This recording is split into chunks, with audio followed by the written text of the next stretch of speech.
अस्सलाम वालेकुम वरहमतुल्लाहि वबरकातुह। मैं हूं जुनैद सईद अदवी और आप देख रहे हैं जुनैद इंग्लिश क्लास। ये आपका प्यारा चैनल है। यहाँ पर आप सीख रहे हैं इंग्लिश फ्री ऑफ कॉस्ट।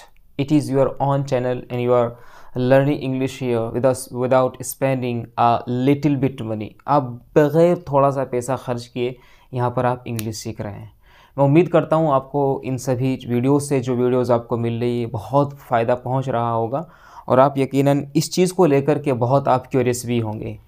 ठीक है, हम उम्मीद करते हैं आपसे और आगे बढ़ते हैं। सबसे पहले तो ये कि आज की इस वीडियो में हम क्या बात करने वाले हैं। इस वीडियो में हम बात करेंगे पास्ट परफेक्ट एक्टिव वॉइस और पैसिव वॉइस के बारे में। पास्ट परफेक्ट क्या होता है, इसको उर्दू में क्या बोलते हैं, आइए देख लेते हैं। वीडियो को शुरू करते हैं। सबसे पहले आप हेडिंग डालेंगे पास्ट परफेक्ट, इंग्लिश में हेडिंग डालेंगे पास्ट परफेक्ट। इसी को हम बोल देते हैं, ये आपका एक्टिव वॉइस होगा और पैसिव वॉइस होगा। इन दोनों को देखेंगे। उर्दू में क्या बोलते हैं इसको, उर्दू में बोला जाता है ज़माने हाल, ज़माने माजी मुकम्मल, ज़माने माजी मुकम्मल।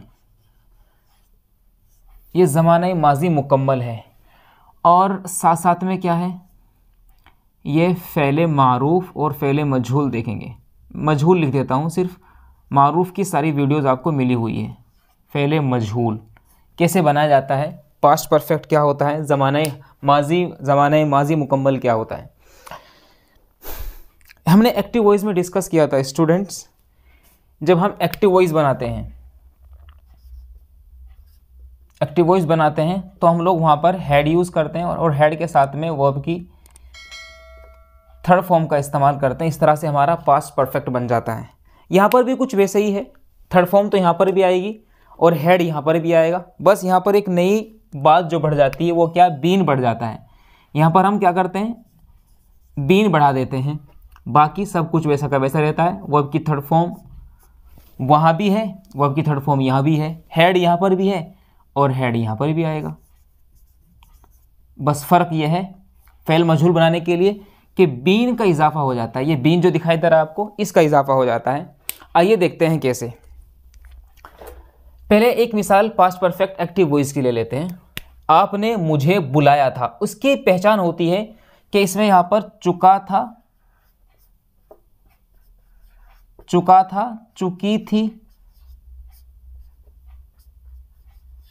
चुकी थी और चुके थे।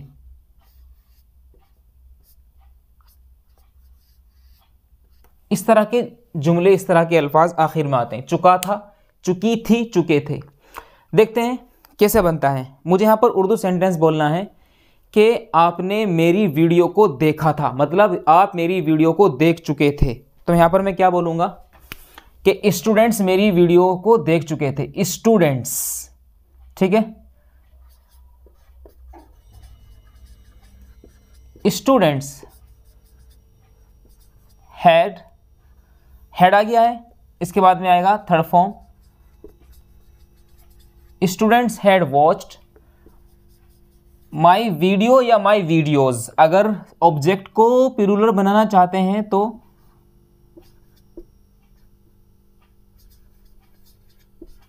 माई वीडियोज, ठीक है ना। Students had watched my videos, students मेरी वीडियोज को देख चुके थे। यहां पर समझिए, पहले स्टूडेंट सब्जेक्ट हुआ और देखिए सब्जेक्ट यहाँ पर प्लूरल है और यहाँ पर हेड आ रहा है। तो अच्छी बात यहाँ पर आपको याद रखनी है कि सब्जेक्ट हमारा चाहे सिंगुलर हो चाहे प्लूरल हो, यहाँ पर हेड ही रहेगा। सब्जेक्ट सिंगुलर के साथ भी, सब्जेक्ट प्लूरल के साथ भी, और हमेशा वर्ब की थर्ड फॉर्म आएगी, एक्टिव वॉइस में भी, पैसिव वॉइस में भी, और ऑब्जेक्ट आपका जैसा चाहे वैसा आएगा, ठीक है ना। तो students had watched my videos, students मेरी वीडियोज को देख चुके थे।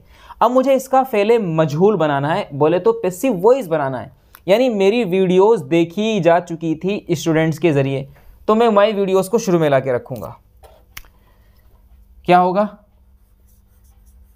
माई वीडियोस, ठीक है ना। अब यहाँ पर ये क्या, ये भी प्लूरल है तो यहाँ पर कोई बात नहीं, हेड ही आएगा। माई वीडियोज़ हैड, मैंने क्या बोला था, हेड के बाद में यहाँ पर पैसिव वॉइस में फ़ेले मजहूल में बीन आता है, तो my videos had been, had been verb की थर्ड फॉर्म आएगी। आपको बताया गया था कि हमेशा फ़ेल मजहूल में यानी एक पैसिव वॉइस में हमेशा वर्ब की थर्ड फॉर्म आती है। तो my videos had been watched, देखी जा चुकी थी, किसके ज़रिए से? बाई स्टूडेंट्स, स्टूडेंट के ज़रिए मेरी वीडियोज़ को देखा जा चुका था। बात क्लियर हो गई यहाँ तक? मैं आपकी बात को समझ गया था, ठीक है ना। तो मैं क्या बोलूँगा यहाँ पर? आई हैड, अंडरस्टैंड होता है समझना, उसकी थर्ड फॉर्म आती है understood. I had understood, I had understood you, मैं आपकी बात को समझ गया था। आपको समझ गया था तो यू भी ला सकते हैं और योर वर्ड्स भी कह सकते हैं, योर वर्ड्स, मैं आपकी बात को समझ गया था। अब इसका पैसिव वॉइस बनाएंगे, फेल मजहूल बनाएंगे। आपकी बातों को मेरे ज़रिए समझा जा चुका था, तो मैं बोलूँगा your words, your words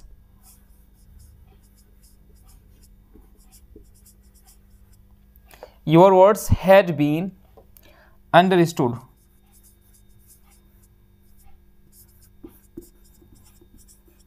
your words had been understood by me, आपकी बातों को मेरे ज़रिए समझा जा चुका था, ये मतलब होता है इसका। चुका था, चुकी थी, चुके थे, ये आखिर में जुमले आते हैं, ठीक है ना। तो इस बात का क्या मतलब बनता है? इस वाले सेंटेंस का मतलब है students had watched my videos, students मेरी वीडियोस को देख चुके थे। My videos had been watched by students, मेरी वीडियोस स्टूडेंट्स के जरिए देखी जा चुकी थी। आई हैड अंडरस्टूड यू या योर वर्ड्स, मैं आपकी बात को समझ चुका था। और फिर ये कह सकते हैं आप पैसिव वॉइस में your words had been understood by me, मेरी यानी आपकी बातों को मेरे ज़रिए समझा जा चुका था, ठीक है ना। इसके बाद यहाँ पर एक सेंटेंस और लिख सकते हैं, क्या कि girls were making foods, girls sorry ये पैसिव वॉइस का यानी परफेक्ट बनाए ना, तो गर्ल्स हैड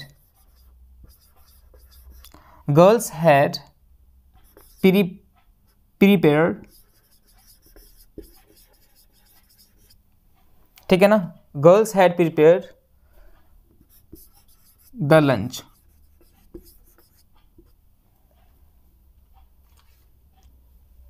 लड़कियां लंच तैयार कर चुकी थी। Girls had prepared the lunch, लड़कियां लंच तैयार कर चुकी थी, दोपहर का खाना तैयार कर चुकी थी। अब यहां पर बनेगा लंच लड़कियों के जरिए तैयार किया जा चुका था, तो बोलेंगे द लंच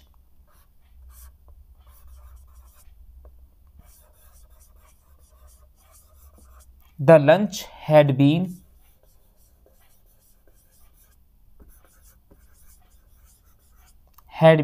prepared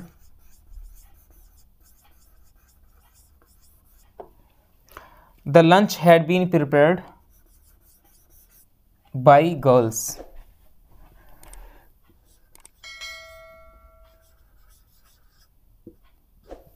ठीक है। सिंपल सेंटेंसेस है, बहुत आसान है, आपके समझने के लायक है, कोशिश करेंगे तो बात समझ में आएगी, ठीक है ना।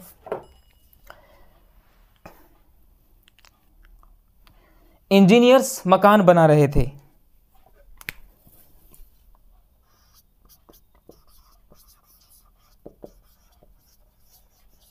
इंजीनियर्स बना चुके थे, हैड बिल्ट, ठीक है ना, engineers had built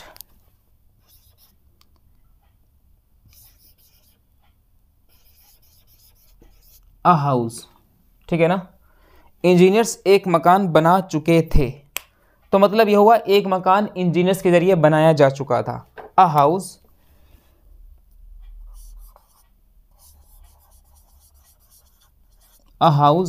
had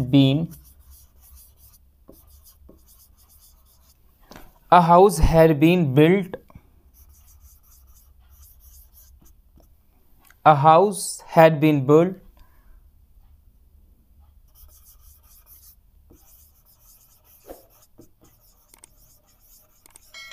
bye engineers. ये सिंपल सेंटेंसेस हैं, कोशिश करेंगे तो आप बहुत आसानी से इनको समझ लेंगे।